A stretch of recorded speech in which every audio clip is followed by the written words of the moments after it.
I think the biggest reason for choosing Hong Kong had to do with Hong Kong cinema. At the time we were watching a lot of like Hong Kong cinema action flicks and just loved like the action, loved the setting. So for us it was just made perfect sense to bring the action, bring an open world game to somewhere that gamers had never been before. Got this meshing of cultures. You've got the Eastern culture and the Western culture. The Western culture being the British involvement in Hong Kong, and how those two cultures have sort of been fused together over the past century and a half. It has really shaped that city. You have the crazy extremes and the crazy characters just there for your enjoyment. Watching movies, we all love watching action movies, but that wasn't enough. And reading books, and there are lots of them about the cops' relationship with the triads, that wasn't enough. We wanted to go there and experience it and understand not just what it meant to be there, but the elements that they could bring back. For the first time, we experienced the city through the viewfinder of our cameras, so we were just taking photos non-stop. There are parts of the city where it felt like you were just walking in a canyon of signage, you know what I mean? And then from there, the following day, you go to a different part of the city where it feels vast and open and modern. And you're seeing a building that's over 100 stories tall, and next to it, there's a tiny little temple.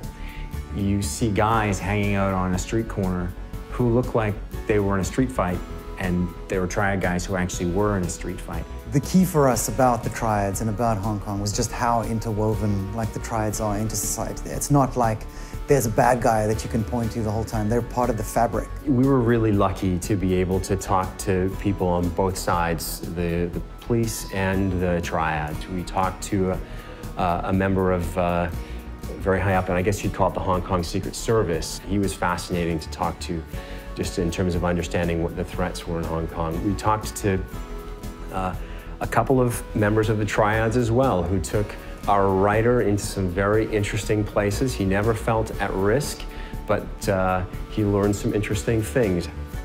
We heard a story when we were there with one of our contacts driving around the city. He told us about a particular entertainment figure who, during his program, had said some rather nasty things about one of the local triad leaders, and that this guy was chopped. Chopped being the term of being attacked by a triad but left alive. No sooner had he told us the story than we drove around a corner and he said, well, there he is. And sure enough, there was this guy walking down the street who we passed, who was years after the attack, but very visibly limping and very visibly maimed. Hong Kong has such a kind of chaotic and multi-layered architectural approach to it, which allowed us to do many new things with the way the player traverses the environment. We've basically taken the essence of the city, the essence of the lifestyle, and designed all of our gameplay mechanics around that so that we can basically embrace the culture, but also create an experience where players will actually feel like a, gangster. Hong Kong is an island, and what we did was create an island with 4 separate neighborhoods. North Point, which is where you start the game, which is more reminiscent of Kowloon. Central Hong Kong, very famous skyline. Kennedy Town, built on the side of one of the hills in Hong Kong, more of an affluent neighborhood. And then Aberdeen Harbor, around the back of the island. The traffic is on the left-hand side of the street.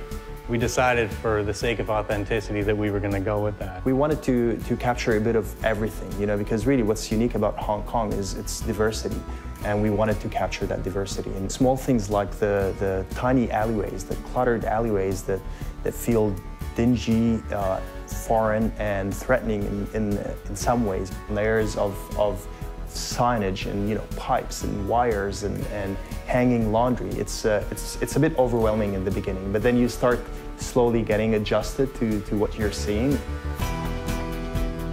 If you want to spend time just roaming around the island, enjoying the races and the mini games and the events and favors and shopping and all that kind of stuff, then that's entirely there for you to do. The final result is a city that feels authentic, but at the same time, it's fun to explore and to experience.